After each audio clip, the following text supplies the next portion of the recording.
Hey there folks, this is Dr. O'Donnell. This is a very short demonstration of how to fold your diorama and construct it so that it's going to be three-dimensional. I've already measured my diorama background. It's a 16 inch square, so I had to measure 8 inches across 3 times both ways. So for example, I laid the ruler all the way up to the edge, looked very carefully to make sure it was lined up, and then made a mark in the middle and a mark on each side, okay? And then I went and did it this way as well. So I did 3 measurements at least. If you only do 2, there's a 50-50 chance that one of them might be wrong and your box is not going to end up looking very box-like after you cut and fold it. So as I've mentioned, I've drawn my lines, I measured them, checked them twice, and now I have already cut between 2 of them to the halfway point. Okay, I've already folded this side, and now I'm going to, and I think it's easier to cut it first and then to fold it, all right, for this section. But now I'm going to do my big fold, and I wanted to demonstrate how to fold it. Now that might seem like a very simple thing, but there's a right way and a wrong way to do it. So the right way to do it is to take your ruler, line it up as carefully as you can with the middle line all the way through, okay? Check both sides, make sure it's not wiggly. I see a little extra space right here. You want this to be as perfect as possible, so your cube will end up looking like a cube, or half of a box rather.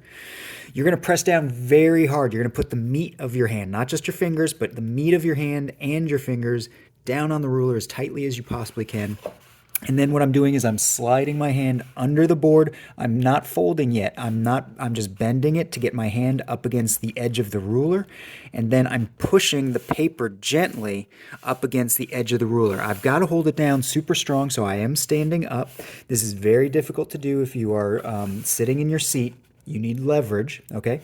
And then you gently, gently, gently push it on both sides. I'm still pushing the ruler down, and I'm just gently, gently bending it, going back to the middle, okay? And then now I'm going to use a little more force to try and press it up right against the ruler, okay? It's okay to ask somebody else to help you with this as well, to get a little more pressure on here, okay? And once you sort of start to feel the metal of the ruler, the hard edge right there, you're going to push up against that, okay, to create the crease. And then at that point, you're able to take the ruler away, and you're going to fold it completely over. Now, it might be easier to do this before you cut,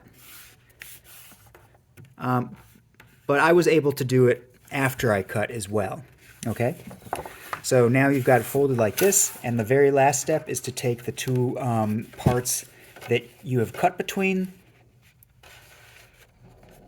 the one that you painted as your ground goes on top, and then in between the 2 of them, you're going to use glue, most likely a glue stick, go all the way to the edge and all the way across, back and forth, fold it together, butt it up really flush up against the wall right here that you've created, okay?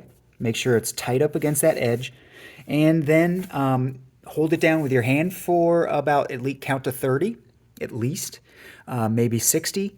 And then I would recommend laying a book or something else heavy on top of this and just letting it sit for several minutes, maybe until the end of class, until it's really nice and stuck and set, okay?